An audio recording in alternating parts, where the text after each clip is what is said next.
নমস্কার বন্ধুরা, নিবেদিতাস কিচেনে আপনাদের সকলকে অনেক অনেক স্বাগত জানাই। আশা করি আমার সকল বন্ধুরা খুবই ভালো আছো। আমিও ভালো আছি বন্ধুরা। আজকে তোমাদের জন্য নিয়ে এসেছি পমফ্রেট মাছের একটা দারুণ কষা কষা রেসিপি। তো চলো বন্ধুরা, আমি আজকে মাছটা কী করে রান্না করছি সেটাই তোমাদের সাথে শেয়ার করব। খুবই সিম্পলভাবে রান্না করব, সেই রেসিপিটাই তোমাদের সাথে শেয়ার করছি। এক একজন এক এক রকম করে রান্না করেন, আমি কি করে করছি সেই পদ্ধতিটা তোমাদের সাথে আমি শেয়ার করলাম। প্রথমে মাছের মধ্যে অল্প করে নুন আর হলুদ মাখিয়ে নিয়েছি। যেহেতু এটা সামুদ্রিক মাছ সেজন্য বেশি নুন দেব না, কারণ সামুদ্রিক মাছে অলরেডি নুন মাখানো থাকে। প্রথমে আমি এখানে 3 পিস মাছ নিয়ে নিয়েছি। এখন কড়াইয়ের মধ্যে পরিমাণ অনুযায়ী আমি সর্ষের তেল দিয়ে নেব।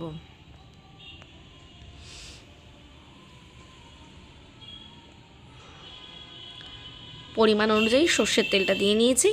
সর্ষের তেলটা খুব ভালো করে গরম করে নিতে হবে, কারণ মাছটা ভাজার আগে খুব ভালো করে তেল গরম করে না নিলে, যেহেতু সামুদ্রিক মাছ সেই জন্য কিন্তু মাছটা কড়াইয়ের গায়ে লেগে চামড়া উঠে যেতে পারে। সেই কারণে মাছের জন্য তেলটা খুব ভালো করে গরম করে তাতিয়ে নিতে হবে, তারপর আমরা কড়াইতে মাছটা দেব।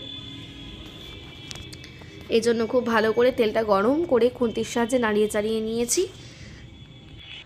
এখন কড়াইয়ের মধ্যে মাছগুলো দিয়ে নিলাম। মাছগুলো দিয়ে উল্টে পাল্টে খুব ভালো করে ভেজে নেব। যেহেতু এই মাছগুলো অনেক দিন ফ্রোজেন থাকে সেজন্য মাছগুলো কিন্তু খুব ভালো করে ভেজে নিতে হবে, যেন মাছের মধ্যে কোনো রকম বাজে স্মেল না আসে। এপিট ওপিট করে উল্টিয়ে প্রথমে 2টো মাছ ভেজে নিয়েছি ভালো করে। তারপরে আরও একটা যে সিঙ্গেল মাছ আছে সেই মাছটা আমি ভাজবো।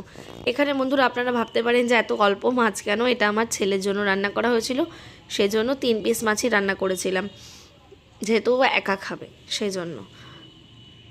প্রথমে 1-2টো মাছ ভেজে নিয়েছি, তারপরে আরও একটা মাছ দিয়ে মাছটা উল্টে পাল্টে লাল লাল করে ভেজে নেব। আমার মাছ ভাজা কমপ্লিট হয়ে গেছে বন্ধুরা। এখন ওই তেলের মধ্যে আমি দিয়ে দেব এবার তেজপাতা। 2টো তেজপাতা আমি টুকরো করে কেটে দিয়ে দিলাম। আর মাছের মধ্যেই নুন হলুদ মাখানো মাছটার যে ঝোল গ্রেভিটা ছিল তার মধ্যে আমি আলুটা দিয়ে নিয়েছি। সেই আলুটা দিয়ে এবারে আলুটাও একবার কড়াইতে দিয়ে নিলাম। খুব ভালো করে আলুটা ভেজে নেব এপিট ওপিট করে। এখন এর মধ্যে আমি দিয়ে নিয়েছি একদম 1/2 চামচ পরিমাণে আদা বাটা। মশলাগুলো কিন্তু একদম কম পরিমাণে দেব। এখানে আমি পরিমাণ অনুযায়ী 3 চামচ পেঁয়াজ রসুন বাটা দিয়েছি।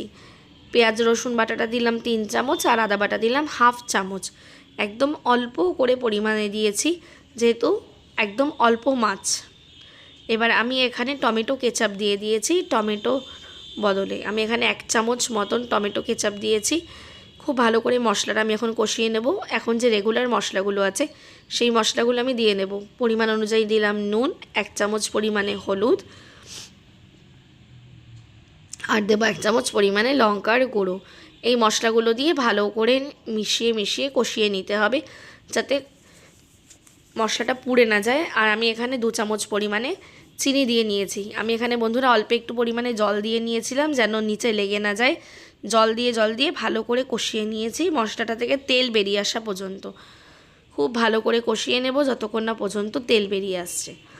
এখন মশলা থেকে তেল বেরিয়ে এসছে, আমি এখানে পরিমাণ অনুযায়ী জল দিয়ে নিয়েছি। জলটা এবার দেওয়ার পরে আমি এখানে মাছগুলো দিয়ে নিলাম। এদিকে আলুটাও আমার সেদ্ধ হয়ে এসছে প্রায় মশলার সাথে কষানোর সময়। আর এখানে দিয়ে নিয়েছি আমি 1/2 চামচ পরিমাণে গরম মশলা গুঁড়ো।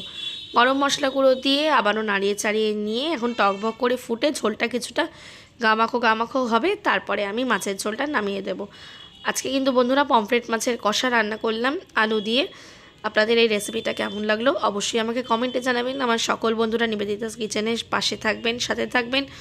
আমার পুরনো বন্ধুদের আমার পাশে থাকার জন্য অনেক অনেক ধন্যবাদ জানাই। পাশে থাকা বেল আইকনটা প্রেস করে দেবেন বন্ধুরা, যাতে নতুন নতুন ভিডিও নোটিফিকেশান আপনাদের চ্যানেলে খুব সহজেই পৌঁছে যেতে পারে। আমার চ্যানেলের রিচটা অনেকটাই ডাউন হয়ে গেছে বন্ধুরা, সবাই পাশে থেকো, সবাই কমেন্টস করো। এতদিন আমার চ্যানেলে একটা প্রবলেম হয়েছিল, সেজন্য আমি ভিডিও পোস্ট করতে পারিনি। সবাই পাশে থেকো, তাহলে আমি এগিয়ে যেতে পারবো। তোমাদের সকলের উপস্থিতি আমার জন্য একান্তই কাম্য বন্ধুরা। এখন টকবক করে মাছের ঝোলটা ফুটে উঠেছে। মাছের ঝোলটা ফুটে ওঠার পর এখন আলুটা সেদ্ধ হওয়ার জন্য আমাকে অপেক্ষা করতে হবে, যতক্ষণ না পর্যন্ত আলুটা সেদ্ধ হচ্ছে।